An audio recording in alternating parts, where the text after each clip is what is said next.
എന്തെങ്കിലും ഒരു മീശ ഒട്ടിക്കണോ ഒരു മുടി വെക്കുന്നതല്ല, സ്ഥായിയായ ഒരു ഭാവത്തെ പ്രൊഡ്യൂസ് ചെയ്യാനായിട്ട് ഈ മേക്കപ്പ് ആർട്ടിസ്റ്റിന് സാധിക്കണം.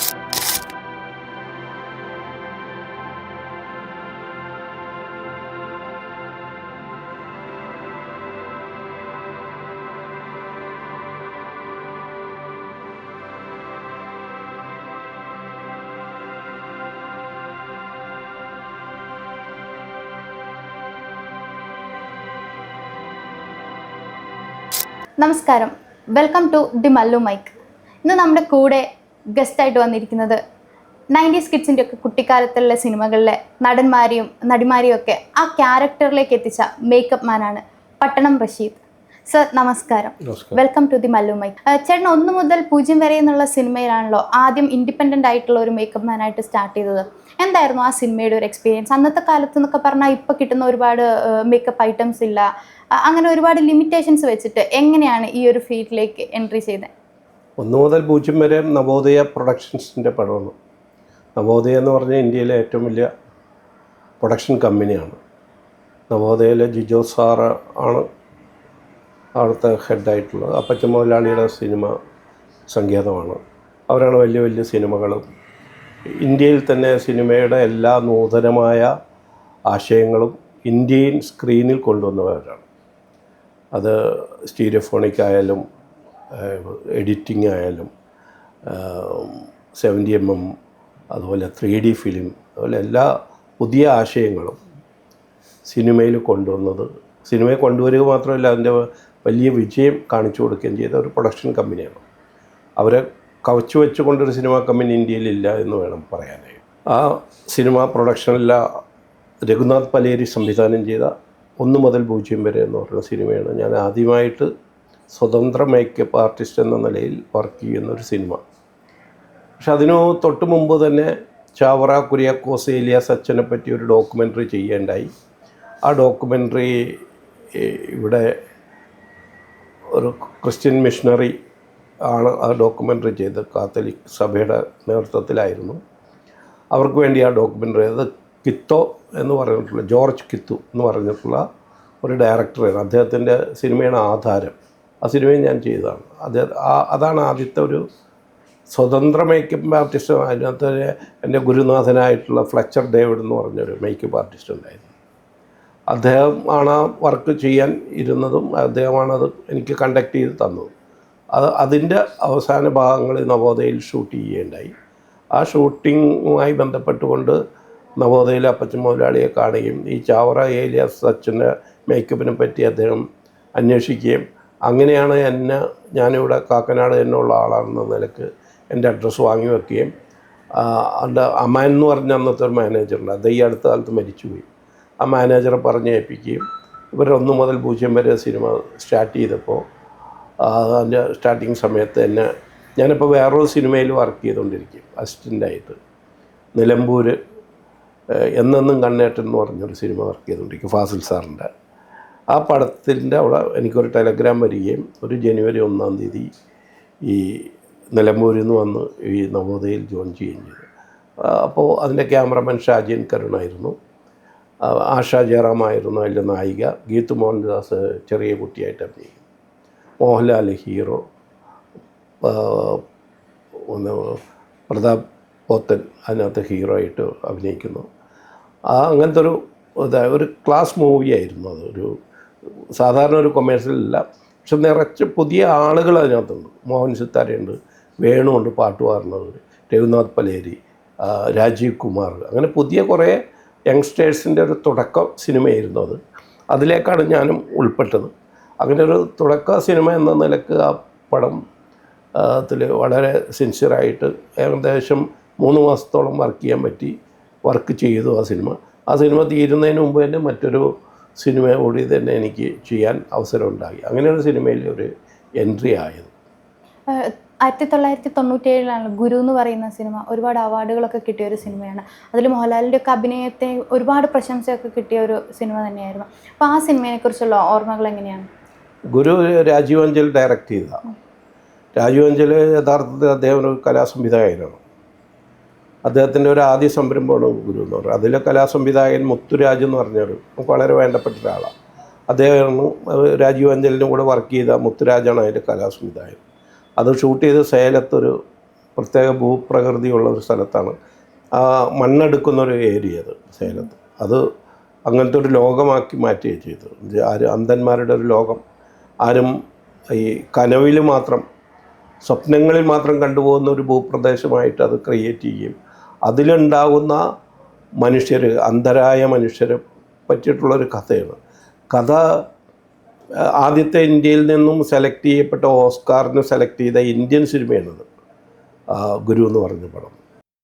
അതിൽ പല സീക്വൻസുകളും അങ്ങനെയൊക്കെ എടുത്തിട്ടുണ്ട്.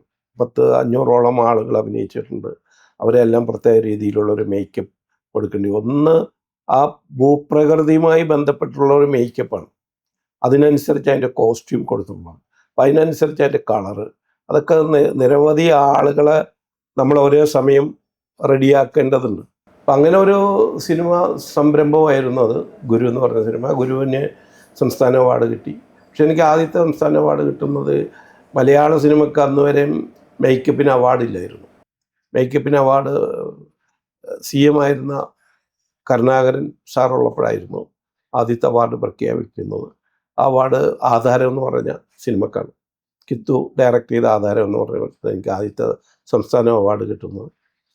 അതിനുശേഷം വന്നിട്ടുള്ളപ്പെടുന്നത് ഏകദേശം 8-9ഓളം സംസ്ഥാന അവാർഡുകൾ കിട്ടിയിട്ടുണ്ട്. എൻ്റെ അവസാനത്തെ പുസ്തകം ഞാൻ എഴുതിയിട്ടുണ്ടായിരുന്നു, മേക്കപ്പിനെ പറ്റിയൊരു പുസ്തകം. ആ പുസ്തകം ചമയം പട്ടണം റഷീദ് എന്നാണ് പുസ്തകത്തിൻ്റെ പേര്. ആ പുസ്തകത്തിന് കേരള സംസ്ഥാന അവാർഡ് കിട്ടിയിട്ടുണ്ട്.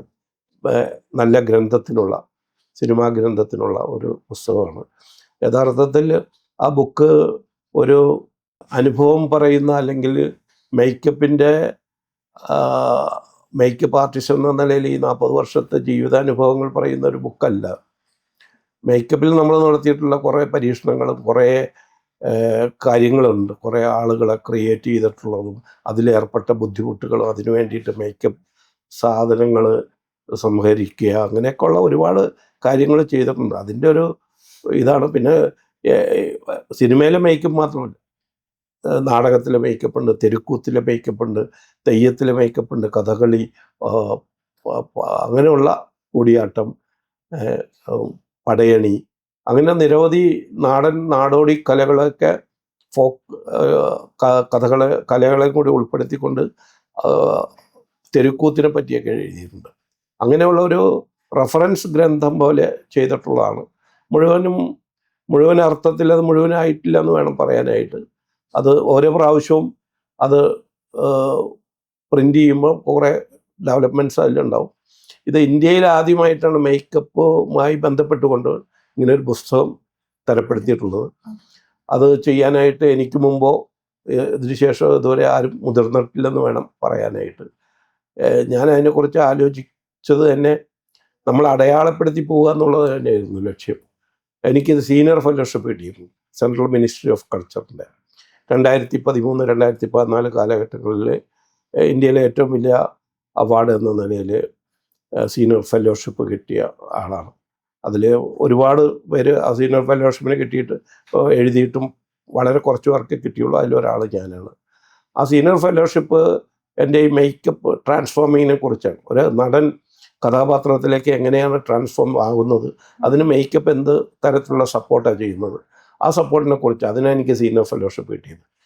അത് നമ്മുടെ ഇന്ത്യൻ, അല്ലെ പ്രത്യേകിച്ച് കേരളത്തിൻ്റെ തനത് കലകളും പാരമ്പര്യ കഥകളും എങ്ങനെ ഇണങ്ങിച്ചേരുന്നു, അതിൽ ഇയാൾക്ക് എങ്ങനെ ഒരു മോട്ടിവേഷൻ ഉണ്ടാവുന്നു, ഒരു നടനെ എവിടെ നിന്ന് അഭിനയിക്കാൻ, ഈ അഭിനയത്തിൻ്റെ സാധ്യതകൾ അല്ല എവിടെ നിന്നാണ് പുറപ്പെടുവിപ്പിക്കുന്നത്, അത്തരം കാര്യങ്ങൾ വെച്ചുകൊണ്ടുള്ളൊരു ഗവേഷണ പുസ്തകം ഇതായിരുന്നു ആ എഴുത്ത്. അതിനാണ് അത് JNU യൂണിവേഴ്സിറ്റി അത് പ്രബന്ധമായിട്ട് അവതരിപ്പിക്കുകയും ഞാൻ ആ നാഷണൽ സെമിനാറിലെ പ്രബന്ധം സബ്മിറ്റ് ചെയ്യുകയും ഞാൻ തന്നെ അത് വായിക്കുകയുണ്ടായിട്ടുണ്ട്. അതിൻ്റെ മറ്റൊരു പ്രവൃത്തി പരിചയമാണ് എന്നെ കൊണ്ട് ഈ പുസ്തകം എഴുതാൻ എന്നെ പ്രേരിപ്പിച്ചത്. എൻ്റെ പുസ്തകം എഴുത്ത് എന്ന് പറഞ്ഞാൽ ഏകദേശം ഞാൻ വളരെ നിസ്സാരമായിട്ടാണ് തീരുമെന്ന് വിചാരിച്ചെങ്കിലും അത്ര നിസ്സാരമല്ലെന്ന് എഴുതി തുടങ്ങിയപ്പോഴാണ് മനസ്സിലായത്. ഏകദേശം 8 വർഷം കൂടുതൽ ഞാൻ പുസ്തകത്തിൻ്റെ പ്രിൻറ്റിങ്ങിന് വേണ്ടി എടുത്തു, അത് പുറത്തു വരാൻ വേണ്ടിയിട്ട്. പക്ഷേ ഇപ്പോഴും അതിൻ്റെ പ്രവർത്തനങ്ങൾ നടക്കുന്നുണ്ട്. ഇപ്പോൾ അത് ഇംഗ്ലീഷിൽ DC ബുക്ക് പബ്ലിഷ് ചെയ്തു. കഴിഞ്ഞ KLF പരിപാടിക്ക് DC ബുക്ക് അത് പബ്ലിഷ് ചെയ്തു, ഇംഗ്ലീഷിൽ ഇറക്കിയിട്ടുണ്ട്. അത് ഞാൻ അവിടെ നാസർ സാറാണ് ലോഞ്ച് ചെയ്തത്. അത് ഞാൻ ഹോളിവുഡിലെ മേക്കപ്പ് ആർട്ടിസ്റ്റുകൾക്ക് വേണ്ടി സമർപ്പിക്കുകയാണ്. അത് അമേരിക്കയിൽ പോയിട്ട് പ്രഗത്ഭരായ എനിക്ക് ഏറ്റവും ഞാൻ ഇഷ്ടപ്പെടുന്ന ഏറ്റവും വലിയൊരു മേക്കപ്പ് ആർട്ടിസ്റ്റുണ്ട്, അദ്ദേഹത്തിന് അത് കൊടുക്കണമെന്നാണ് ഞാൻ ആഗ്രഹിക്കുന്നത്. അതിനുവേണ്ടി എൻ്റെ ഒരു യാത്ര അടുത്ത മാസമുണ്ട്. റിക് ബേക്കർ എന്ന് പറഞ്ഞിട്ടുള്ള ഹോളിവുഡിൽ ഇന്ന് ജീവിച്ചിരിക്കുന്ന അദ്ദേഹം ഇന്നിപ്പോൾ മേക്കപ്പ് ചെയ്യുന്നില്ല. ഡിസ്ക് സ്മിത്ത് എന്ന് പറഞ്ഞ വലിയ മേക്കപ്പിൻ്റെ ഗുരുനാഥനായിട്ടുള്ള, മേക്കപ്പിൻ്റെ ഗോഡ് ഫാദറായിട്ടുള്ള ഡിസ്ക് സ്മിത്തിൻ്റെ ശിഷ്യനാണ് ഈ റിക് ബേക്കർ. അദ്ദേഹത്തിന് 7 പ്രാവശ്യം ഓസ്കാർ അവാർഡ് കിട്ടിയിട്ടുണ്ട്. അദ്ദേഹത്തിനാണ് ഞാൻ ഈ പുസ്തകം സമർപ്പിക്കാൻ പോകുന്നത്. അതിനുവേണ്ടി ഒരു ശ്രമം നടത്തുകയാണ്. സക്സസ് ആവുമെന്ന് വിചാരിക്കുന്നു. അതിൻ്റെ ഒരു യാത്രയിലാണ്. അതുപോലെ ചേട്ടൻ്റെ മേക്കപ്പിൽ ഏറ്റവും അത്ഭുതപ്പെടുത്തിയ ഒരു ക്യാരക്ടറാണ് കുഞ്ഞിക്കൂനൻ എന്ന് പറയുന്ന സിനിമയിൽ. അതിൽ ദിലീപിന് ഉടനീളം ആ ക്യാരക്ടറിനൊരു കൂന് കൊടുക്കുന്നു. അതൊക്കെ എങ്ങനെയാണ്? ആ കൂനൊക്കെ സെറ്റ് ചെയ്തത് എങ്ങനെയാണ്? നേത്രദാമിലെ കൂനൻ എന്ന് പറഞ്ഞൊരു ഇംഗ്ലീഷിലൊരു സിനിമയുണ്ട്, നോത്രഡാമിലെ കൂനൻ. അത് 1960-കൾക്ക് മുമ്പ്, അത് 60-കൾക്ക് മുമ്പാണ് ആ സിനിമ വന്നത്. അതിൽ ഇങ്ങനെ ഒരു ആക്ടറെ കൂനാക്കിയിട്ട് മേക്കപ്പ് ചെയ്തിട്ടുണ്ട്. ഒരുപക്ഷെ പ്രോസ്തറ്റിക് മേക്കപ്പിൽ ആദ്യത്തെ കടന്ന് കയറ്റം ആ ക്യാരക്ടറിന് വേണ്ടിയിട്ടായിരിക്കും. എന്നാൽ ഈ സിനിമയിൽ അതുമായി ബന്ധപ്പെട്ടിട്ടുള്ള ഒരു രീതിയിലല്ല ഈ സിനിമയിൽ ദിലീപിനെ കൂനാക്കിയത്. കൂനനായിട്ട് പ്രോസ്തറ്റിക് മേക്കപ്പാണ് അത് ചെയ്തിട്ടുള്ളത്. അതിനെ എന്നെ സഹായിക്കാനായിട്ട് ബോംബെ നിന്നൊക്കെയുള്ള ചില എപ്പോഴും എൻ്റെ കൂടെ വർക്ക് ചെയ്യുന്ന സുഹൃത്തുക്കളുണ്ട്. രമേഷ് മൊഹന്തി, അനിൽ പെംഗിരിക്കർ, പറഞ്ഞ നല്ല സുഹൃത്തുക്കളുണ്ട്. അവരുടെയൊക്കെ സഹായത്തിലാണ് അത് ചെയ്തത്. അതാണ് ആദ്യത്തെ ഒരു പ്രോസ്തറ്റിക് വർക്ക്. അതിനും സംസ്ഥാന അവാർഡ് കിട്ടിയ ഒരു സിനിമയാണ് കുഞ്ഞിക്കുഞ്ഞ്. പക്ഷേ അതൊക്കെ നമ്മൾ പറയുമ്പോൾ അതൊന്നൊരു വെല്ലുവിളിയോ അത്ഭുതകരമായ വർക്കൊന്നുമല്ല. ഇതൊക്കെ ഏതൊരാൾക്കും ചെയ്യാവുന്ന കാര്യമാണ്. നമ്മളത് കൂടുതൽ നമ്മൾ ആ സമയത്ത് നമ്മൾ കൂടുതൽ അത് ചെയ്യാൻ ശ്രമിച്ചെന്ന് മാത്രമേ ഉള്ളൂ. അതൊന്നും ഒരു വലിയ കാര്യമായിട്ട് കണ്ടുകൊണ്ട് ചെയ്യുന്നതല്ല. ചില സന്ദർഭങ്ങളിൽ അത്തരം കാര്യങ്ങളിലേക്ക് നമ്മൾ ശ്രദ്ധ ഊന്നുന്നു മാത്രമേ ഉള്ളൂ. അതിലെന്തെങ്കിലും കണ്ടിന്യൂറ്റി ഇഷ്യൂസ് വന്നിട്ടുണ്ട്? കാരണം സെയിം ലുക്ക് തന്നെ സിനിമയിലുടനീളം അതൊരിക്കലും ഒരു സിനിമയിൽ ആ കണ്ടിന്യൂറ്റി പലരും ചോദിക്കുന്ന ഒരു ചോദ്യം. പക്ഷെ അങ്ങനെ ഇന്നത് ഒട്ടും പ്രസക്തമല്ല. ഇന്ന് നമുക്ക് മോണിറ്ററിലെ എല്ലാ ഷോട്ടുകളും നമുക്ക് കാണാൻ പറ്റും, കണ്ടിന്യൂറ്റി കീപ്പ് ചെയ്യാൻ പറ്റും. അതിന് അസിസ്റ്റൻറ്റ് ഡയറക്ടേഴ്സ് മേക്കപ്പിന് വേണ്ടി മാത്രം നിൽക്കുന്നവരുണ്ട്. അതുകൊണ്ട് കണ്ടിന്യൂറ്റി ഒരു പ്രശ്നമാവില്ല. പക്ഷെ ആളുകൾ മാറി വന്നു കഴിഞ്ഞാൽ അവർക്ക് അവരുടെ കൈപ്പഴക്കം കൊണ്ട് ചില വ്യത്യാസങ്ങൾ ഉണ്ടാവുന്നതല്ലാതെ ഒരാൾ തന്നെ അത് ചെയ്യുകയാണെങ്കിൽ അയാൾ കൂടുതൽ പെർഫെക്റ്റ് ആയിക്കൊണ്ടിരിക്കും. ഉടയോൺ എന്ന് പറഞ്ഞൊരു സിനിമ ഞാൻ ചെയ്തു മോഹൻലാലിന്. അത് ആകെ 10 ദിവസം, ശരിക്കും പറഞ്ഞാൽ മോഹൻലാലിന് 10 ദിവസം ഉണ്ടായിരുന്നുള്ളൂ ആ വയസ്സൻ വേഷം. പക്ഷെ സിനിമ വളർന്നപ്പോഴത്തേക്കും സിനിമയിൽ ആ കഥാപാത്രത്തിന് വളർച്ചയുണ്ടാകുകയും അത് 10-80 ദിവസം ആ കഥാപാത്രത്തിന് അതേപടി മേക്കപ്പ് ചെയ്യേണ്ടി വന്നു. അതൊക്കെ അങ്ങനെ സംഭവിച്ചു പോകുന്നതാണ്. അതുകൊണ്ട് നമ്മൾ ഇന്നത് വേണമെന്ന് വിചാരിച്ചിട്ട് ഇന്നതാകണമെന്ന് വിചാരിച്ചിട്ട് ചെയ്യുന്നില്ല. പ്രത്യേക സാഹചര്യങ്ങൾ നമ്മളെ കൊണ്ട് അത് ചെയ്യാൻ പ്രേരിപ്പിക്കുന്നതാണ്. അതുപോലെ ചരിത്ര സിനിമകൾ ചെയ്യുമ്പോൾ, പഴശ്ശിരാജ പോലെയുള്ള സിനിമകൾ ചെയ്യുമ്പം എന്തെങ്കിലും റെഫറൻസസ് എടുക്കാറുണ്ട്? എവിടെ നിന്നാണ് ആ ഒരു ലുക്കൊക്കെ കൊണ്ടുവരാനുള്ള റെഫറൻസസ് എടുക്കുന്നത്? പഴശ്ശിരാജയുടെ സ്കെച്ച് മുഴുവനും ആർട്ടിസ്റ്റ് നമ്പൂതിരി വരച്ചതാണ്. അതാണ് അതിൻ്റെ ഒരു പ്രൈമറി സ്കെച്ചസ്. അതിനെ പ്രചോദനം ചെയ്തിട്ടുണ്ട്. പക്ഷേ അതൊന്ന് നമ്മളൊരു സ്കെച്ച് ചെയ്യുമ്പോഴും ഫോട്ടോഷോപ്പ് ഇന്ന് അത് വളരെ ഈസി ആയിട്ട് AI-യിലൊക്കെ അത്തരം കഥാപാത്രങ്ങൾ നമുക്ക് സൃഷ്ടിക്കാൻ കഴിയും. പക്ഷേ ആ കഥാപാത്രങ്ങൾ ഒരു നടനിലേക്ക് വരുമ്പോഴേക്കും ആ നടനിൽ എത്രത്തോളം അത് ഉപയോഗപ്രദമായി അല്ലെങ്കിൽ എത്രത്തോളം ബ്ലെൻഡ് ആവുന്നുള്ളത്, ലയിച്ചു നിൽക്കുന്നു എന്നുള്ളത് അത് നമ്മൾ മേക്കപ്പ് ചെയ്യുമ്പോഴേ അറിയാൻ പറ്റുള്ളൂ. അതൊക്കെ ഒരു പരീക്ഷണങ്ങളാണ്, അല്ലാണ്ട് അതൊന്നും നമ്മൾ ചെയ്ത അത്ഭുതകരമായ വർക്കുകളായിട്ട് നമുക്ക് പറയാൻ പറ്റില്ല. പഴശ്ശിരാജ ഒരു അറ്റംപ്റ്റ് ആയിരുന്നു. അത് ചെയ്യാവുന്നതിൻ്റെ പരമാവധി നന്നായിട്ട് ചെയ്യാൻ ശ്രമം നടത്തിയതാണ്. ആ ശ്രമം ഒരു പരിധിവരെയെങ്കിലും വിജയിച്ചിട്ടുണ്ട്. അതേ ജോണർ അല്ലെങ്കിലും ഓൾമോസ്റ്റ് സെയിം ആയിട്ടുള്ള ഒരു സിനിമയാണ് ശ്രീനാരായണ ഗുരുയുടെ ജീവചരിത്രം ചെയ്ത ഒരു സിനിമ ഉണ്ടായിരുന്നു. അപ്പോൾ അതിൽ ശ്രീനാരായണ ഗുരുയുടെ ലുക്ക് ചെയ്യാൻ വേണ്ടിയിട്ട് അതിങ്ങനെ ശ്രീനാരായണ ഗുരുവിനെ അങ്ങനെ എടുത്തു വെച്ചിരിക്കുന്ന മാതിരി തന്നെയാണ് മേക്കപ്പ് ചെയ്തിരിക്കുന്നത്. അപ്പോൾ അതിൻ്റെ ഒരു എക്സ്പീരിയൻസ് ഈ എങ്ങനെയായിരുന്നു? നാരായണ ഗുരുവിൻ്റെ സംവിധായകൻ വലിയൊരു പോർട്രേറ്റ് വരക്കുന്ന ആളാണ് സുകുമാരൻ സാർ. അദ്ദേഹത്തിൻ്റെ വീട്ടിലെ ചിത്രങ്ങൾ കോടിക്കണക്കിന് വിലയുള്ളതാണ്. രാജാരവിവർമ്മ വരച്ചിട്ടുള്ള എല്ലാ പെയിൻറ്റിങ്ങുകളും പുള്ളി റീവർക്ക് ചെയ്ത് വെച്ചിട്ടുണ്ട്. അദ്ദേഹം ഈ ശ്രീനാരായണ ഗുരുവിൻ്റെ ചിത്രം അദ്ദേഹം തന്നെ വരച്ചിട്ടുണ്ട്. അതാണ് പല സ്ഥലത്തും ഫോട്ടോ ആയിട്ട് വന്നിട്ടുള്ളത്. അത് നമുക്ക് ആദ്യമേ തന്നെ ആ റെഫറൻസ് നമുക്ക് തന്നിട്ടുണ്ട്. പിന്നെ ഓരോ ഇത്തരം ചരിത്ര കഥകൾ ഞാൻ ഈ വായന തുടങ്ങി പുസ്തകം വായിക്കണമെന്ന് തോന്നിയത് തന്നെ ഈ ചരിത്ര സിനിമകളും ഇത്തരം പഴയ കാലങ്ങളെ നമ്മളെ പ്രേരിപ്പിക്കുന്ന സിനിമകളും അതുമായി ബന്ധപ്പെട്ട പുസ്തകങ്ങൾ വായിക്കാൻ തോന്നും. ഇപ്പോൾ കേരളത്തിൻ്റെ ചരിത്രം എന്ന് പറയുമ്പോഴും മലയാളത്തിൻ്റെ ചരിത്രം പറയുമ്പോഴും ഒക്കെ പല മലബാർ മാനുവൽ എന്ന് പറയുന്നുണ്ട്, കേരളത്തിലെ നായർ സ്ത്രീകളെ പറ്റിയുണ്ട്, കേരളത്തിൻ്റെ ചരിത്രമുണ്ട്, മാർത്താണ്ഡവർമ്മയുടെ ചരിത്രമുണ്ട്. ഇതെല്ലാം നമ്മൾ വായിക്കാൻ ഇത്തരം സന്ദർഭങ്ങൾ വായിക്കേണ്ടി വരികയാണ്. എന്നാൽ മാത്രമേ നമുക്ക് ഇതിനകത്ത് എന്തെങ്കിലും ചെയ്യാൻ പറ്റുള്ളൂ. അപ്പോൾ അതുകൊണ്ട് അത് വായിക്കാൻ നമ്മൾ നിർബന്ധിക്കപ്പെടുന്നുണ്ട്. അങ്ങനെ വായന നമ്മുടെ ഒരു ശീലമായി മാറിക്കഴിയുമ്പോഴത്തേക്കും നമുക്ക് എല്ലാത്തിനും നമുക്ക് റെഫറൻസ് ഉണ്ട്. ഗ്രന്ഥങ്ങൾക്കും എല്ലാത്തിനും റെഫറൻസ് ഉണ്ട്. ആ റെഫറൻസ് പുസ്തകങ്ങൾ വായിക്കുക, അല്ലെങ്കിൽ അതുമായി ബന്ധപ്പെട്ടുള്ള ആളുകളുമായി നമുക്ക് സംസാരിക്കാം. ഈ പഴയ ആളുകളുണ്ട് ഇതിന് ഗവേഷണം നടത്തുന്നവർ പല സ്ഥലത്തുണ്ട്. ഇപ്പോൾ കുഞ്ഞാലിമരക്കാരുടെ സിനിമ ചെയ്യുമ്പോൾ കുഞ്ഞാലിമരക്കാരുടെ എത്രയോ തലമുറയായിട്ട് ഗവേഷണം നടക്കുന്ന ആൾക്കാർ കാലിക്കറ്റ് യൂണിവേഴ്സിറ്റിയിൽ. ഇതെല്ലാം നമുക്ക് അവരിൽ നിന്ന് മനസ്സിലാക്കാൻ പറ്റും. ഒന്നും അറിയാതെ ഒരു ദിവസം രാവിലെ പോയിട്ടൊരു മീശം താടി ഒട്ടിക്കലല്ല മേക്കപ്പ്. മേക്കപ്പ് എന്ന് പറയുന്നത് ഒരാളുടെ നാട്യശാസ്ത്രത്തിൽ മേക്കപ്പിന് പറയുന്നത് ഈ നടൻ കഥാപാത്രമാകുന്നതിന് മുമ്പ് തന്നെ അയാൾ മരിച്ച അവസ്ഥയിലാണെന്നാണ്. ജഡവസ്തുവായിട്ടാണ് അത് അയാൾ നടനെ സങ്കല്പിക്കുക. ആ നടന് നമ്മൾ ആംഗിക ഭാഷയും സംസാരിക്കാനുള്ള കഴിവും മറ്റ് ചലനങ്ങളും ഉടയാടകളും ആഭരണങ്ങളും വേഷഭൂഷാദികളിലൂടെ കഥാപാത്രത്തിലേക്ക് അയാളെ ട്രാവൽ ചെയ്യിപ്പിക്കും. അയാളെ തന്നെ ഒരു ഘട്ടത്തിൽ അയാൾ തിരിച്ചറിയും ഞാൻ ആരാണെന്നുള്ളത്.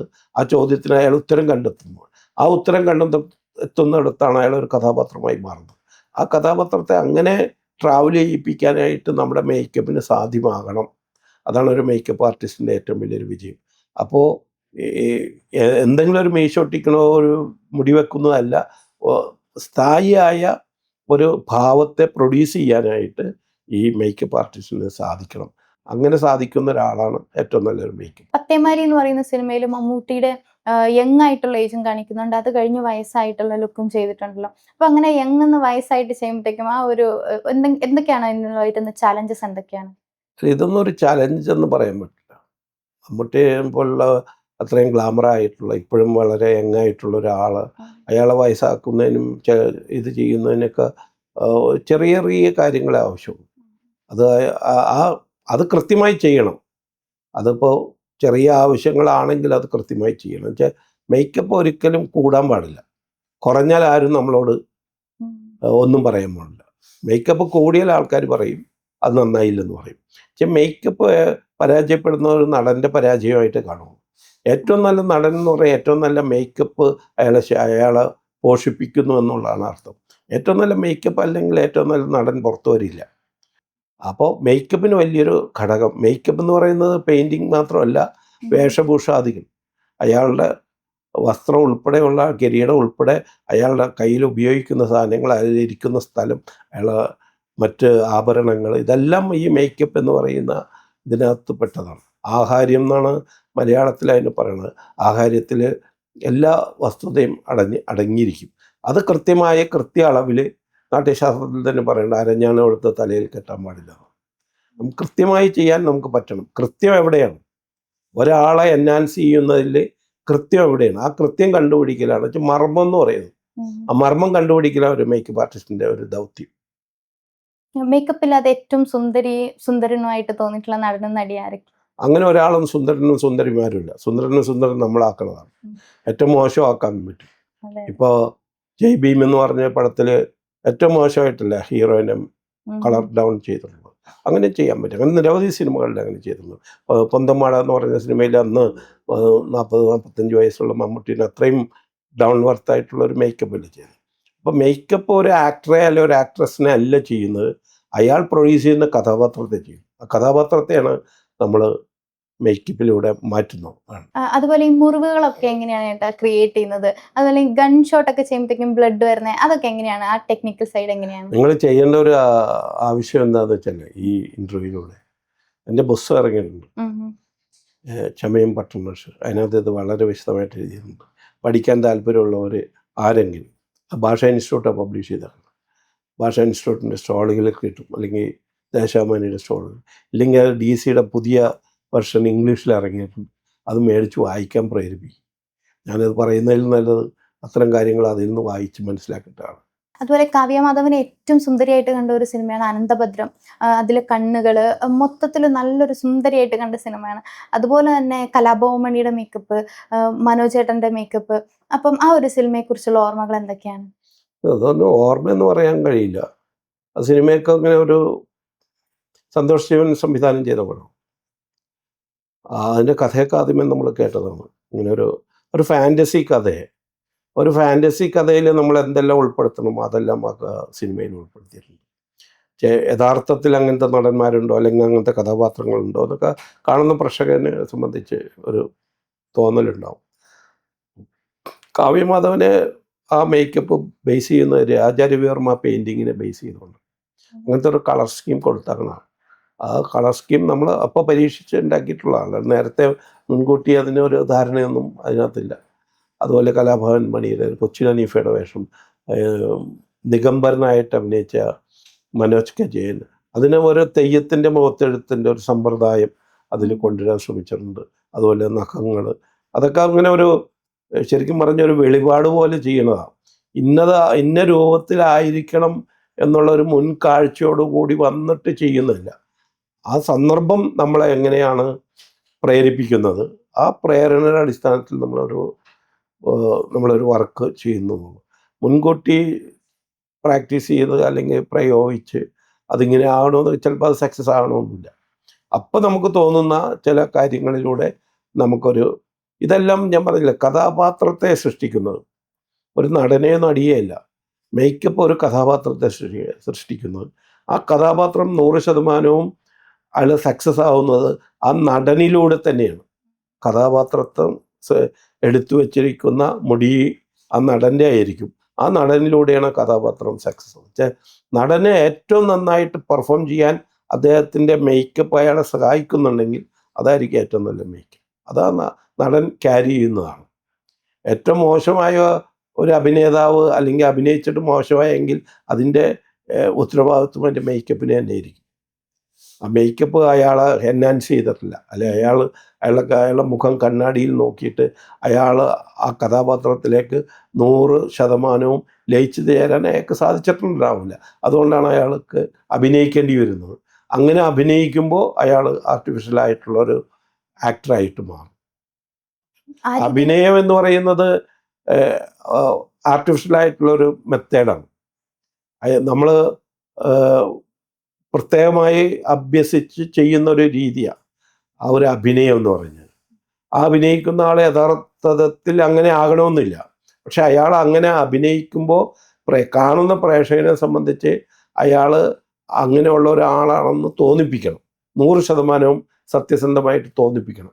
ആ തോന്നിപ്പിക്കണമെങ്കിൽ അയാൾക്ക് അങ്ങനെ ഒരു രജിസ്റ്റർ ചെയ്യണം. ആക്ടിങ്ങിലൂടെ അയാൾ ഇങ്ങനെയാണ് എന്ന് പ്രേക്ഷകന് തോന്നിപ്പിക്കണമെങ്കിൽ, ഉദാഹരണത്തിന് ഒരു ഭ്രാന്തനായിട്ട് അഭിനയിക്കുന്ന ഒരാളാണെങ്കിൽ അയാൾക്ക് ഭ്രാന്തുണ്ടെന്ന് പ്രേക്ഷകന് തോന്നിപ്പിക്കണം. അല്ലെങ്കിൽ ഭ്രാന്തനായിട്ട് അയാൾ അഭിനയിക്കുക എന്ന് തോന്നിയാൽ അയാൾ ആ നടൻ ആക്ടറല്ലാതെ ആകുകയാണ് ചെയ്യുന്നത്. അയാൾ ഭ്രാന്തനാണെന്ന് തോന്നിപ്പിക്കുന്നിടത്താണ് അയാൾ ഏറ്റവും നല്ല നടനായി മാറുന്നത്. അങ്ങനെ അയാൾ പ്രേക്ഷകനെ തോന്നിപ്പിക്കണമെങ്കിൽ അയാളുടെ ഉള്ളിൽ ആ ഭ്രാന്തത്വം ഉണ്ടാകണം. എന്നിട്ട് വേണം അയാളെ പ്രൊഡ്യൂസ് ചെയ്യാനായിട്ട്. അപ്പോൾ 2 തരത്തിലാണ്. ഒന്ന്, അയാളെന്ന് പറഞ്ഞ ആക്ടറും ഉണ്ടാവും, ഈ അഭിനേതാവിൻ്റെ ഭ്രാന്തത്വം എന്ന് പറഞ്ഞൊരു ആക്ടറും ഉണ്ടാവും. ഈ 2 ആളുകളെയും ഓരോ ലെങ്ത്തിൽ, ഓരോ നേർരേഖയിൽ ചലിപ്പിക്കാൻ പ്രാപ്തനാവുന്ന ഒരാളാണ് യഥാർത്ഥത്തിൽ ഏറ്റവും നല്ല ആക്ടർ. അയാൾ ഇപ്പോൾ ഉദാഹരണത്തിന് ഒരാൾ ഒരാളെ കൊല്ലുന്നു, നമ്മൾ ഒരാളെ കഴുത്തിന് ഞെക്കി ശ്വാസം പിടിച്ച് കൊല്ലുന്ന ഒരു ആക്ടർ ഉണ്ടെന്നിരിക്കട്ടെ, അയാൾ കൂടെ നിൽക്കുന്ന ഒരാളെ കൊല്ലാൻ ഏറ്റവും കൂടുതൽ അയാൾ താതാത്മ്യം പ്രാപിച്ചുകൊണ്ട് അയാൾ പ്രേക്ഷകനെ വിശ്വസിക്കാൻ വേണ്ടി യഥാർത്ഥത്തിൽ അയാളെ കൊന്നു കഴിഞ്ഞാൽ അയാൾ പിന്നെ ജയിലിൽ പോകേണ്ടി വരും. അപ്പോൾ അയാളുടെ ഉള്ളിൽ ഒരു കൊലയാളി ഉണ്ട് എന്ന് പ്രേക്ഷകനെ തോന്നിപ്പിക്കുകയും ചെയ്യുന്നത്. ആ തോന്നിപ്പിക്കുമ്പോൾ തന്നെ അയാൾ കൊലയും ചെയ്യണം, കൊല ചെയ്യുന്ന ഒപ്പം തന്നെ അയാൾ മരിച്ചു പോകാതിരിക്കുകയും വേണം. അങ്ങനെ 2 തലത്തിലുള്ള സിദ്ധികൾ അയാളിൽ ഉണ്ടാകണം. അത് കൃത്യമായ അളവിലുണ്ടാകണം. അങ്ങനെ കൃത്യമായ അളവിലേക്ക് അയാളെ കൊണ്ടുവന്ന് എത്തിക്കാനായിട്ട് അയാളിലുള്ള അഭിനേതാവിന് സാധ്യമാകും. അതാണ് യഥാർത്ഥത്തിൽ നല്ല നടനാവുന്നത്. ഇതിൽ നിന്നൊക്കെ മാറിയുള്ള ഒരു ജോണറാണല്ലോ ചതിക്കാത്ത ചന്തു. അതൊരു കോമഡി മൂവിയാണ്. അപ്പോൾ അതിലെ ക്ലൈമാക്സ് ഒക്കെ ഭയങ്കര നോട്ടബിൾ ആയിട്ടുള്ള ഒരു ക്ലൈമാക്സ് ആയിരുന്നു. ബോബൻ ചേട്ടൻ, ആർട്ട് ഡയറക്ടർ ബോബൻ കിഷോർ ചേട്ടൻ പറഞ്ഞിട്ടുണ്ടായിരുന്നു അതിൽ പട്ടണം റഷീദ്ക്കയുടെ കൂടെ കുറേ ഇൻവോൾവ്മെന്റ് ഉണ്ടായിരുന്നു, ഐഡിയാസ് ഒക്കെ ഇക്കയുടെ ആയിരുന്നു. അപ്പോൾ അത് സലീം കുമാർ തന്നെ ത്രൂ ഔട്ട് ആ മൂവിയിൽ ഒരു മൈക്കിൾ ജാക്സൺ റെഫറൻസ് പോലെയുള്ള ഒരു ലുക്കും ആയിരുന്നു. അപ്പം ആ സിനിമയെ കുറിച്ചുള്ള ഒരു മെമ്മറി. അതൊരു ഹാസ്യ സിനിമയാണ്, പക്ഷെ അതിനകത്തൊരു ചെറിയൊരു ഹാസ്യ സിനിമയിൽ ചില ഗൗരവകാര്യമായിട്ടുള്ള ചില കാരണങ്ങളുണ്ട്. എന്നുവെച്ചാൽ മേക്കപ്പിൻ്റെ സാധ്യതകൾ എന്താണെന്ന് പ്രേക്ഷകരെ മനസ്സിലാക്കും. മേക്കപ്പിൽ നടക്കുന്ന ചില തട്ടിപ്പുകൾ അതെന്താണ്, അത് എത്തരത്തിൽ അത് ഉപയോഗപ്പെടുത്തിയെന്ന് പ്രേക്ഷകനെ മനസ്സിലാക്കുന്ന ഒരു തരത്തിലുള്ളൊരു സിനിമയാണ് അത്. അതൊരു ഹ്യൂമറിന് വേണ്ടി ചെയ്തതാണ്. ഷാഫി ഡയറക്ടർ, അദ്ദേഹത്തിൻ്റെ മിക്കവാറും സിനിമകൾ ഞാൻ ചെയ്തിട്ടുള്ളത്. അത് ഈ അടുത്ത കാലത്ത് മരിച്ചുപോയ ഒരാളാണ്. നമ്മൾ വളരെ വേണ്ടപ്പെട്ട ഒരു സംവിധായകനാണ്.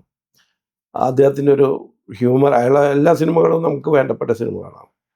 അങ്ങനത്തെ ഒരു സിനിമയാണത്. പ്രേക്ഷകനെ കൂടുതൽ ചിന്തിപ്പിക്കുന്നതിനേക്കാൾ കൂടുതൽ ചിരിപ്പിക്കാൻ ശ്രമിക്കുന്ന ഒരു സിനിമയാണ്. അപ്പം അതിന് വേണ്ടുന്ന ചില വസ്തുതകൾ ആ സിനിമയിൽ പ്രയോഗിച്ചിട്ടുണ്ട്. അതൊന്നും എല്ലാം ഏറ്റവും നന്നായി എന്നുള്ള അർത്ഥത്തിലല്ല, എങ്കിലും നമുക്ക് പറ്റാവുന്ന രീതിയിൽ ആ സാഹചര്യം കൊണ്ട് ചെയ്യാൻ പറ്റിയിരുന്നു. അതുപോലെ തന്നെ സൂപ്പർ ഡൂപ്പർ ഹിറ്റായിട്ടുള്ള ഒരു സിനിമയാണ് കല്യാണരാമൻ. ഇന്നും ആൾക്കാർ ഓർത്തിരിക്കും. റിപ്പീറ്റഡ് വാല്യൂ ഉള്ള ഒരു സിനിമയാണ് കല്യാണരാമൻ. അതിൽ ദിലീപേട്ടൻ്റെ ഒരു ലുക്ക് തന്നെ ഒരു പുതിയ ലുക്കായിട്ട് വന്നു. ഒരു ചന്ദനക്കുറിയൊക്കെ തൊട്ട് ഒരു പുതിയ ലുക്കിലേക്ക് വന്നു. അപ്പം അതിൽ റഷീദ് കയുടെ ഒരു ഇൻവോൾവ്മെന്റ് എങ്ങനെയായിരുന്നു? ദിലീപിൻ്റെ ഏറ്റവും ആദ്യത്തെ സിനിമ മുതൽ ഞാൻ ചെയ്യുന്നതാണ്. സല്ലാപം മുതലുള്ളപ്പോഴും ദിലീപിൻ്റെ മഞ്ജു വാര്യരുടെയൊക്കെ അന്ന് മുതൽ അറിയാം. മഞ്ജുവിനെ അറിയാം, ദിലീപിനെ അറിയാം. ആദ്യ കാലഘട്ടം മുതൽ ചെറിയ വേഷത്തിൽ അഭിനയിക്കുന്ന കാലം മുതൽ ദിലീപിനെ അറിയാം. ദിലീപ് വലിയ സൗഹൃദമുള്ള ഒരാളാണ്. കല്യാണരാമനിലെ പലതരത്തിലുള്ള മേക്കപ്പ് ഗെറ്റപ്പുകളുണ്ട്. അത് ഒരുവിധം ഭംഗിയായിട്ട് ചെയ്യാൻ പറ്റിയിട്ടുണ്ട്. നവ്യ നായരൻ അത് അങ്ങനെയൊക്കെ ഒരു ലുക്ക് വേണമെന്ന് നേരത്തെ തീരുമാനിക്കണമല്ല. അതൊന്നും അപ്പോൾ അന്ന് രാവിലെ അല്ലെങ്കിൽ നമ്മൾ ഷൂട്ടിങ്ങിൻ്റെ അന്ന് വന്നിട്ട് ഇങ്ങനെ ആയാൽ കൊള്ളാം എന്നൊക്കെ പറയുമ്പോൾ ഡയറക്ടറൊക്കെ നിശ്ചയിക്കുമ്പോൾ അതിനനുസരിച്ച് നമ്മൾ ചില രൂപങ്ങൾ ഉണ്ടാക്കി കൊടുക്കും. അത് അവർക്ക് ഇഷ്ടപ്പെടുമ്പോഴത്തേക്കും അത് മതിയെന്ന് തീരുമാനിക്കുകയാണ്. അല്ലാതെ മറ്റ് ഹോളിവുഡ് സിനിമ പോലെ അത്ര വലിയ യജ്ഞം അതിൻ്റെ പിന്നിലില്ല.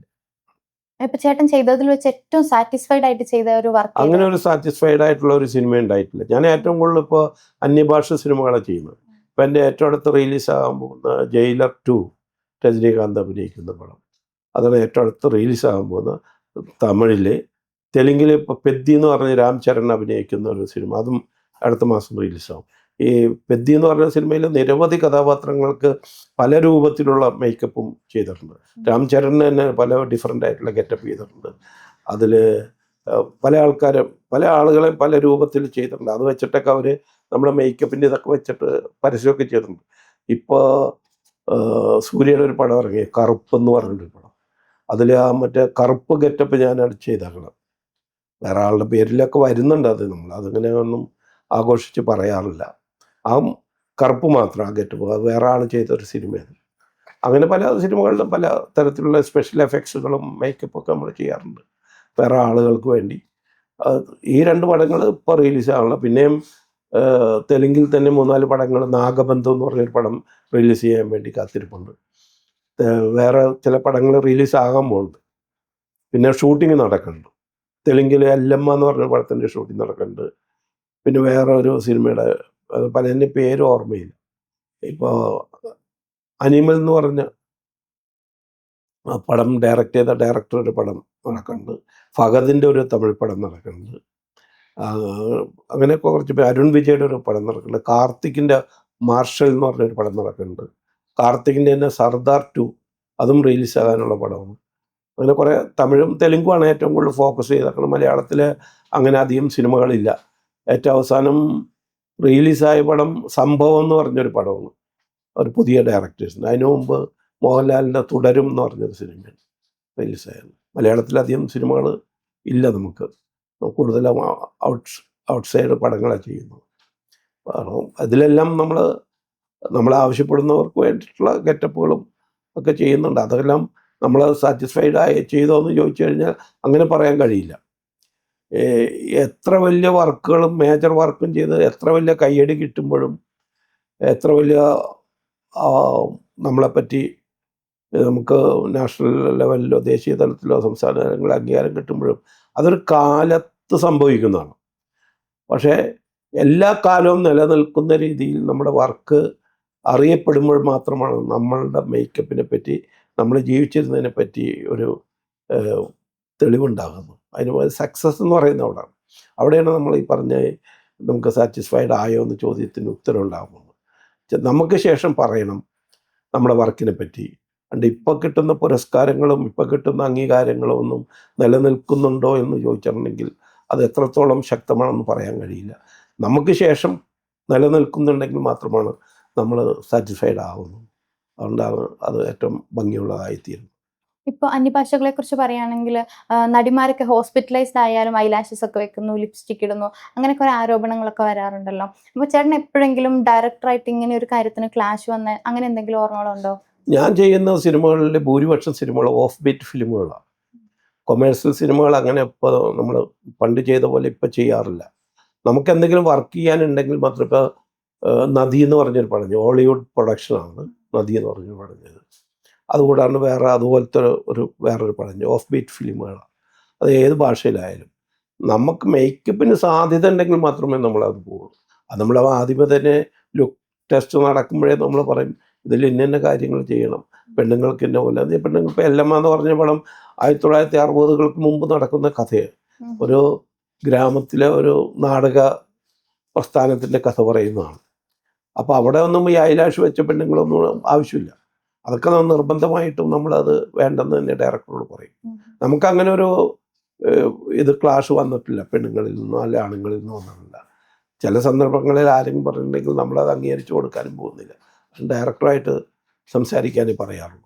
ഇതുപോലെ അവർ ഡിമാൻഡ് ചെയ്തിട്ട് ചേട്ടൻ കറക്റ്റായിട്ട് ചെയ്തിട്ട് അവർ ഡിമാൻഡ് ചെയ്തിട്ട് പിന്നെ എപ്പോഴെങ്കിലും അത് ചേഞ്ച് ചെയ്ത് വന്നിട്ടുണ്ടോ ക്യാരക്ടേഴ്സിന് മേക്കപ്പ് ചെയ്തിട്ട്? ആ സിനിമ വിട്ടുപോവുകയുള്ളൂ, പിന്നെ അത് ചെയ്യാൻ നിൽക്കില്ല, അത് വേണ്ടെന്ന് വെക്കും.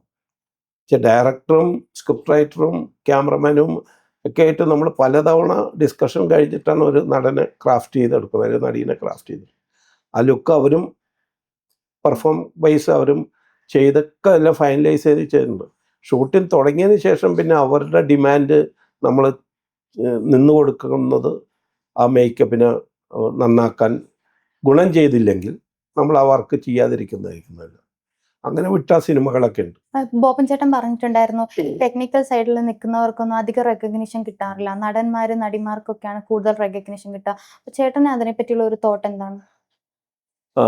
സ്വാഭാവികമായിട്ടും ഒരു പരിധിവരെ കലാസംവിധായകന്മാർ മാത്രമാണ് ഒരു ഗ്രിപ്പുള്ള ആൾക്കാർ, കുറച്ചും കൂടി ഡിഗ്നിറ്റിയുള്ളൂ. ബാക്കി മേക്കപ്പും കോസ്റ്റ്യൂമും എന്നൊക്കെ പറയുന്നവർക്ക് വേണ്ടത്ര പരിഗണന കിട്ടാറില്ല. 2-3 തരത്തിലാണ്. ഒന്ന്, അവരുടെ ഇൻവോൾവ്മെൻ്റ് അതിൽ കുറവായിരിക്കും. ഇപ്പോൾ കൂടുതലും കോസ്റ്റ്യൂം ഡിസൈനേഴ്സ് ഉള്ളത് കൊണ്ട് അവർക്ക് കുറച്ചൊരു സ്വാധീനമുണ്ട്. മേക്കപ്പിൽ അങ്ങനെ ഒരു സ്വാധീനം വന്നിട്ടുമില്ല.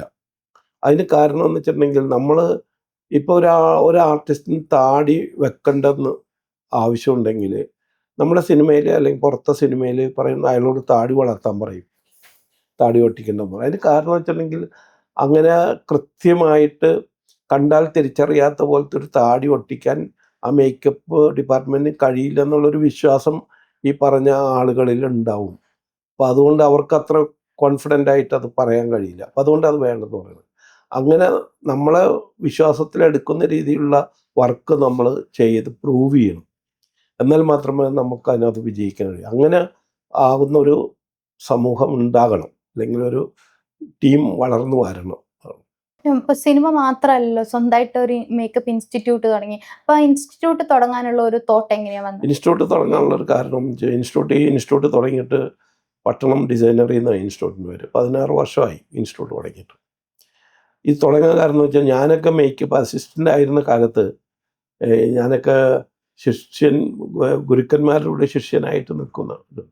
പക്ഷെ എനിക്കൊന്നും അങ്ങനെ ഒന്നും പറഞ്ഞു പഠിപ്പിക്കുന്ന രീതിയില്ല അന്നത്തെ ഗുരുക്കന്മാർക്ക്. നമ്മൾ ഇങ്ങനെ കണ്ടു പഠിക്കുക വേണ്ടത്. അത് എല്ലാം കണ്ടു പഠിക്കാൻ പറ്റില്ല. കുറേ അവർ മറച്ചു പിടിക്കുകയും ചെയ്യും. അപ്പോൾ ആ മറച്ചു പിടിച്ചതിൽ കുറേ കാര്യങ്ങൾ നമ്മൾ പഠിക്കേണ്ടതുണ്ട്, നമ്മൾ അറിയേണ്ടതുണ്ട്. ചിലത് വായിച്ചൊക്കെ അറിയേണ്ടതൊക്കെ ഉണ്ട്. അതിനൊന്നുള്ള സാഹചര്യം സൃഷ്ടിച്ചിട്ടുണ്ടായിരുന്നില്ല. പക്ഷെ എന്നാൽ പോലും നമ്മളെങ്ങനെയൊക്കെയോ അതിനെ ഉരുണ്ട് നമ്മളെ നീന്തി കടന്നു എന്ന് വേണം പറയാനായിട്ട്. അപ്പം നമുക്ക് തോന്നിയ ഒരു കാര്യമാണ്, നമ്മളിത് ഒരു തലമുറയെ പഠിപ്പിക്കില്ലെങ്കിൽ ഈ രംഗം വളരെ ദയനീയമായി പോകും. കാരണം ഇവിടെ സിനിമ വളർന്നു കഴിഞ്ഞപ്പോഴത്തേക്കും, ഡിജിറ്റലൈസ് ആയപ്പോഴത്തേക്കും സിനിമയുടെ എല്ലാ സാങ്കേതിക വിദ്യകളും വളരെ നൂതനമായ തലത്തിലേക്ക് ഡെവലപ്പായി കഴിഞ്ഞു. അതിന് പറ്റിയ വിദ്യാഭ്യാസ രീതിയും ലോകമെമ്പാടും സംഭവിച്ചു, പ്രത്യേകിച്ച് കേരളത്തിൽ സംഭവിച്ചു. നല്ല അക്കാഡമികളുണ്ടായി, യൂണിവേഴ്സിറ്റിയുടെ അടിസ്ഥാനത്തിൽ അക്കാഡമികൾ രൂപപ്പെട്ടു. KR Narayana film institute, Pune film institute, Sathyajithra film ഇൻസ്റ്റിറ്റ്യൂട്ടുകൾ, പ്രൈവറ്റ് ഫിലിം ഇൻസ്റ്റിറ്റ്യൂട്ടുകൾ, അവിടെ എല്ലാം ഡയറക്ഷനും മറ്റ് സ്ക്രിപ്റ്റ് റൈറ്റിങ്ങും ക്യാമറയും എല്ലാം പഠിപ്പിക്കുന്ന ഒരു വലിയ ഇതുണ്ടായി. പക്ഷെ മേക്കപ്പിൽ മാത്രം അങ്ങനെ ഒരു സംഹിത ഉണ്ടായില്ല. അപ്പോൾ മേക്കപ്പിൽ വരും തലമുറക്ക് നല്ല കാഴ്ചപ്പാടുണ്ടാകണം, അവർ നല്ല ശക്തരായ വിദ്യാർത്ഥികൾ ഉണ്ടാകണം, നൂതനമായ ആശയങ്ങൾ പങ്കുവെക്കാൻ ഉണ്ടാകണം. പുതിയ ടെക്നോളജി മേക്കപ്പിൽ വന്നിട്ടുള്ളത് അപ് ടു ഡേറ്റ് ആയിട്ട് കുട്ടികൾക്ക് ചെയ്യാൻ കഴിയണം. അതിൻ്റെ അടിസ്ഥാനത്തിലാണ് നമ്മൾ ഒരു മേക്കപ്പ് അക്കാഡമി തുടങ്ങിയതും. ഈ മേക്കപ്പ് അക്കാഡമിയിൽ പഠിക്കുന്ന ഏറ്റവും ബെസ്റ്റ് പ്രൊഫഷണൽ മേക്കപ്പ് കോഴ്സ് എന്ന് പറയുന്നൊരു കോഴ്സ് തന്നെയുണ്ട്. ഏറ്റവും ബെസ്റ്റ് കുട്ടികൾ നമ്മുടെ കൂടെ തന്നെ വർക്ക് ചെയ്യും. ഇപ്പോൾ നമ്മുടെ കൂടെ തന്നെ 12 വർഷമൊക്കെ ആയ കുട്ടികൾ വർക്ക് ചെയ്യുന്നുണ്ട് പല ഭാഷകളിലായിട്ട്. കുറേ അധികം കുട്ടികൾ ഇതിൽ നിന്ന് ഇറങ്ങിയവർ ബ്യൂട്ടി പാർലറുകളിലും ഫ്രീലാൻസ് മേക്കപ്പിലും സിനിമയിലും പരസ്യത്തിലും എല്ലാം വർക്ക് ചെയ്യുന്ന നിരവധി ആളുകൾ നമ്മുടെ ഇൻസ്റ്റിറ്റ്യൂട്ടിലെ സ്റ്റുഡൻസാണ്. പിന്നെ ഈ ഇൻസ്റ്റിറ്റ്യൂട്ടിൽ നിന്ന് പോകുന്ന ഓരോ കുട്ടികൾക്കും എവിടെ ചെന്നാലും പട്ടണം ഡിസൈനറിയിൽ, പട്ടണം റഷീദ് മേക്കപ്പ് അക്കാഡമി എന്ന് പറയുമ്പോൾ അവർക്ക് ഇരിക്കാനൊരു സീറ്റ് കിട്ടും. അത് 100% ഉറപ്പ്. അത് നമ്മൾ ഈ 40 കൊല്ലം കൊണ്ട് നമ്മളുണ്ടാക്കിയ ഒരു ഇതാണ്, വ്യക്തിത്വമാണ്. ആ വ്യക്തിത്വത്തിൻ്റെ പേരിൽ അവർക്കൊരു സീറ്റ് ഉറപ്പായിരിക്കും. അതുകൊണ്ട് ആരും മോശക്കാരായിട്ട് ഇവിടുന്ന് പോകുന്നില്ല. ഇവിടെ ബ്രൈഡലിൻ്റെ കോഴ്സിലാണ് ഏറ്റവും കൂടുതൽ സ്റ്റുഡൻസ് ഞങ്ങൾക്കുള്ളത്. എല്ലാ മാസവും അതിൻ്റെ ബാച്ച് നടക്കുന്നുണ്ട്. ആ ബാച്ചിൽ 15ഉം 20ഉം കുട്ടികൾ വെച്ച് പഠിക്കുന്നുണ്ട്. അത് ഏറ്റവും നന്നായിട്ട് പോകുന്നൊരു കോഴ്സാണ്. അതുകൂടാതെ കോസ്മെറ്റോളജി ഉണ്ട്, ഹെയറിൻ്റെ ക്ലാസ് വേറെ കണക്കുണ്ട്, സ്കിന്നിൻ്റെ ക്ലാസ് കണക്കുണ്ട്, പിന്നെ പാർട്ട് ടൈം എയർ ബ്രഷ് ക്ലാസ്സുകൾ, നൈൽ ആർട്ട്, അങ്ങനെ നിരവധി കോഴ്സുകൾ പഠിക്കാനായിട്ട് വിദേശത്തു നിന്നൊക്കെ വന്ന് പഠിക്കുന്ന ആൾക്കാരുണ്ട്. അതുകൊണ്ട് ഇത് വരും തലമുറയ്ക്ക് ഒരു പ്രചോദനമാകണം. വരും തലമുറ ഈ മേക്കപ്പ് എന്ന് പറയുന്ന സംഹിത പൂർണ്ണമായിട്ട് മനസ്സിലാക്കി മുന്നോട്ട് പോകണം എന്നുള്ള ഉദ്ദേശത്തിൽ തന്നെയാണ് നമ്മൾ ഈ അക്കാഡമി തുടങ്ങിയത്. അത് എന്നെ സംബന്ധിച്ച് എനിക്ക് വല്ലാത്തൊരു ആത്മനിർവൃത്തി തരുന്നതാണ്. എൻ്റെ അധ്വാനത്തിൻ്റെ ഫലം എന്ന് പറയുന്നത് ഈ അക്കാഡമി തന്നെയാണ്. ചേട്ടനെ പോലെ ഇത്രയും എക്സ്പീരിയൻസ് ഉള്ള ഒരാളുടെ കൂടെ ഇത്രയും ടൈം സ്പെൻഡ് ചെയ്യാൻ പറ്റിയതിൽ വളരെ സന്തോഷം. ഞങ്ങൾക്ക് വേണ്ടി ഇത്രയും ടൈം തന്നു ചേട്ടന് നന്ദി പറയാണ്. സോ താങ്ക് യു ചേട്ടാ, താങ്ക് യു സോ മച്ച്.